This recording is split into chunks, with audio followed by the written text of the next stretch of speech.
લઈ લ્યો પ્રેમથી. આજનો પ્રસંગ ખૂબ જ સુખદ છે. આખા ભારત વર્ષ માટે આજનો ઐતિહાસિક દિવસ છે. સાથે રાજકોટ માટે પણ ખૂબ જ ઐતિહાસિક અને સ્મરણીય દિવસ રહ્યો છે. મેં જેમ કહ્યું એમ સામાન્ય રીતે આપણે આસો વદ અમાસના દિવસે દિવાળી ઉજવતા હોઈએ છીએ.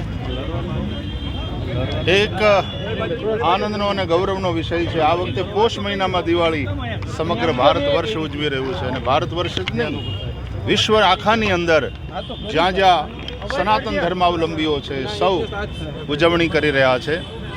આજના દિવસે જ્યારે આ પ્રતિષ્ઠાની વિધિ થઈ રહી છે ત્યારે માનનીય વડાપ્રધાન શ્રીના હસ્તે રામલલા પ્રતિષ્ઠિત થવા જઈ રહ્યા છે. એ વડાપ્રધાન શ્રી ભારતના પ્રતિનિધિ છે, એટલે આખો ભારત રામલલાની પ્રતિષ્ઠા કરી રહ્યું છે. એ આપણા સૌના પ્રતિનિધિ બનીને આ કાર્ય કરી રહ્યા છે. એ સમયે આપણે સૌ રામને સમર્પિત થઈએ અને રામના ચરિત્રને, સેતુના ચરિત્રને જીવનમાં અપનાવીએ. આજે રાજકોટ કોર્પોરેશને આજે બ્રિજનું ઉદ્ઘાટન કર્યું, એને શ્રી રામ બ્રિજ એવું નામ આપ્યું છે. રામનું ચરિત્ર સેતુનું ચરિત્ર છે. આ ઘટના પણ જે રામથી સંબંધિત છે એ જોડનારી સાબિત થાય અને આપણું ભારત વર્ષ અખંડ અને મજબૂતીથી વિશ્વની અંદર ઊભું રહે એવી ભગવાન શ્રી રામને આજના આ અવસરે પ્રાર્થના કરીએ. વડાપ્રધાનશ્રીએ 11 દિવસનું અનુષ્ઠાન શરૂ કર્યું અને આજે પ્રતિષ્ઠા થઈ રહી છે. હું એમ સમજું છું કે આ માત્ર ધાર્મિક પ્રસંગ નથી, આ રાષ્ટ્રીય અસ્મિતાનું પુનર્સ્થાપન થઈ રહ્યું છે.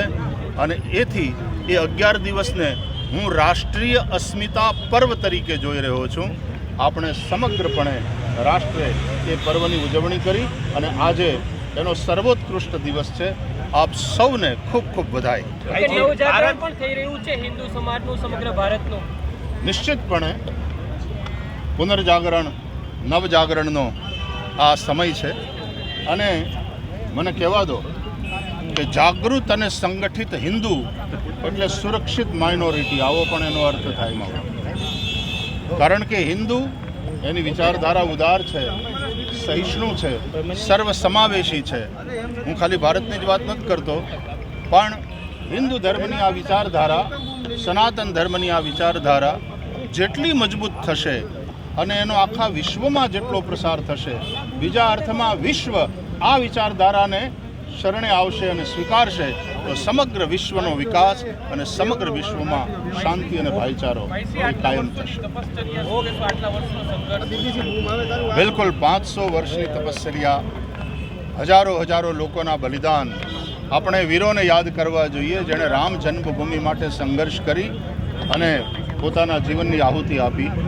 આપણે એ લાખો લોકોના સંઘર્ષને, તપસ્યાને અને એની કાર સેવાને પ્રણામ કરવા જોઈએ જેને કારણે આ દિવસ આવ્યો.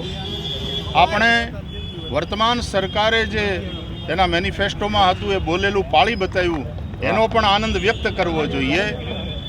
એટલે એ બધા જ બલિદાનીઓને મેં હમણાં જ યાદ કર્યું એમ આદરણીય આડવાણીજીએ જેમણે રથયાત્રા સોમનાથથી પ્રારંભ કરી હતી, અને સ્વર્ગીય અશોકજી સિંગલ જેમણે પણ ખૂબ પોતાનું જીવન આની અંદર સમર્પી દીધું.